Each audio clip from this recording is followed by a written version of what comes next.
Assalamualaikum warahmatullahi wabarakatuh. Nama saya Yuliana, stambuk F221-18208. Saya akan menjelaskan arsitektur modern dan kubisme. Sejarah arsitektur modern fungsionalisme. Perkembangan arsitektur modern fungsionalisme diwarnai dengan anti pada penulangan bentuk-bentuk lama dengan teknologi baru beton bertulang dan baja. Dan pada awal abad 20 terjadi perubahan besar, radikal, cepat, dan revolusioner dalam pola pikir. Sumalyo pada tahun 1997 pada era pramodern yang dianggap sebagai arsitektur hanyalah bangunan-bangunan gereja dan istana. Bangunan di luar kedua tipe bangunan tersebut seperti perumahan tidak dianggap sebagai suatu arsitektur. Selanjutnya, sejarah arsitektur modern kubisme. Kubisme muncul pada masa revolusi industri yang ditandai dengan suatu kejadian yang bersejarah, yaitu penggunaan mesin pemotongan hewan pertama kali yang bertempat di Chicago. Aliran kubisme sangat dekat kaitannya dengan seni lukis, karena aliran seni lukis pada saat itu mengalami gerakan revolusioner berdampak pada semua bidang, termasuk di dalam bidang arsitektur. Dikatakan bahwa arsitektur bukan lagi seperti selubung. Oleh karena itu, terjadi perubahan elemen-elemen utama yang diterapkan pada aliran kubisme.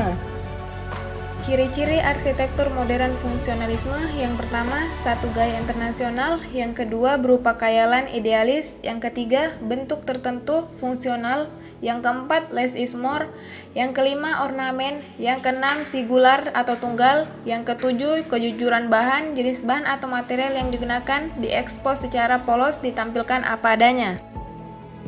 Ciri-ciri arsitektur modern kubisme. Yang pertama, bentuk, fungsi, dan konstruksi harus terlihat satu kesatuan yang muncul menjadi bentuk khusus. Yang kedua, bentuk dasarnya adalah bentuk-bentuk geometri atau platonik solid yang ditampilkan apa adanya. Yang ketiga, pengkomposisian unsur-unsur material. Yang keempat, ruang sederhana dan apa adanya.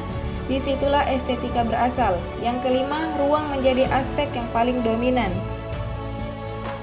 Selanjutnya, bentuk bangunan arsitektur modern fungsionalisme dan kubisme. Yang pertama ada apartemen House pada tahun 1902 sampai 1903 yang terletak di Paris, menggunakan sistem beton bertulang yang dapat dilihat pada fasadenya. Sistem beton ekspos diberikan ornamen-ornamen panel. Fasadenya yang menjorok ke dalam dengan bukaan jendela yang lebar memperlihatkan pembagian lantai yang indah pada bangunan tersebut. Penggunaan kaca, termasuk kaca hias, memperindah tampilan bangunan pada lantai dasar di mana kantor perat berada. Selanjutnya, La Samaritaine pada tahun 1926 yang terletak di Paris.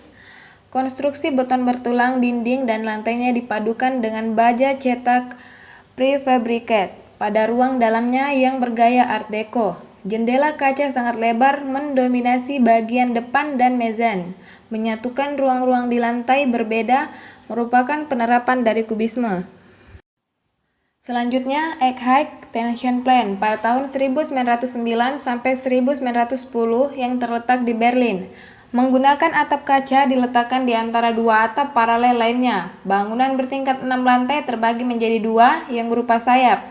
Bangunan melintang 4 lantai menerus melalui hal yang menghubungkan bagian bangunan yang terpisah tersebut. Dan yang terakhir, Villa Schminke in Lobau, Saksoni pada tahun 1933. Bentuk dan orientasi bangunan diperoleh dari keadaan tapak dan lingkungannya. Banyak ruangan terbuka yang memang dengan sengaja dibuat untuk memperoleh sinar dan menyatukan ruang luar dan dalam. Penggunaan material kaca dengan bukaan besar dan lebar, menggunakan kusen dan rangka aluminium banyak mendominasi bangunan ini. Sederhana namun elegan. Pada bagian taman terdapat kaca dengan kemiringan tertentu untuk mendapatkan sinar bagi tanaman. Lingkaran-lingkaran pada atap datar diwarnai dengan lampu-lampu yang memantulkan sinarnya pada kolam taman di malam hari. Sekian dari presentasi saya, kurang dan lebihnya mohon dimaafkan. Wabillahi taufiq wal hidayah. Wassalamualaikum warahmatullahi wabarakatuh.